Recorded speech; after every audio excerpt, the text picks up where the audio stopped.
that was a real close fought contest, and you've got the bruises. Honestly, to show I just want to be like Liana Leota. So, yeah, it was. We knew the Sirens are a really tough team to beat, and they were coming in really good form, run some really good teams, really close in the last few games. So, you know, we had our own point to prove. We know that we're overdue more wins than we've got on the board at the minute, but I'm just really pleased with our control, especially in that last quarter when it does go goal for goal. We've been in that situation so many times, and we've spoke about it in the change room and said we haven't learned from it still, but I really felt like our past experiences and past disappointment so far this season came to fruition here, and our maturity in that last quarter was really class. I'm really proud of the guys.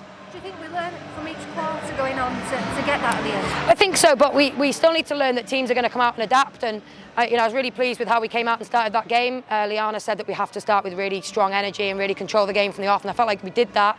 But then we let them back in the last couple of minutes of the second quarter, and then of course they're coming into the second with a lot of momentum. So we know that we need to kill games off in every single quarter. I know teams talk about consistency all the time, but you know, you can't just perform for 1 or 2 at this level. It has to be a 4-quarter game, and I did feel like we had that today. You spoke at half-time there about stopping your authority on the game. Is that key? Definitely. Momentum is huge in netball. When it's with you, you can score a few on the bounce and establish a lead. And when it's against you, you can concede a few on the run, and then you're chasing the game. So we have to do it every single quarter, every single time we step out, especially when we're at home. And the amount of experienced players we got on the court, actually we should be doing it every single game. So yeah, pleased with how we started each quarter. And yeah, I'm just pleased that we managed to see it out in the end, because it's not something that we've managed to do, being in that position so often this season. How much confidence will you take from that? Yeah, definitely. But to be honest, we've still taken confidence in some of the performances in the other games. Of course, nothing compares to winning.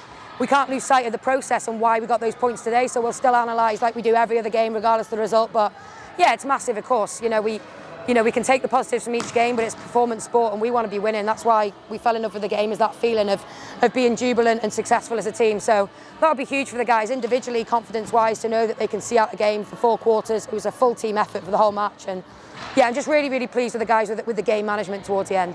But like I said, we've taken confidence from all of the games that we've run really, really closely. It's the ones that we've been turned over and lost by, 20+ goals that we've been really, really disappointed with. So yeah, we're really good now. We're pulling the positives out of not so good performances, but nothing compares to the winning feeling and getting 3 points. And like you say, training will be buzzing when we go back in on Tuesday. I know we talk about this a lot, about the crowd. But looking out there today, yeah, there were so many young girls there, yeah, and they were absolutely over the moon, delighted to see you.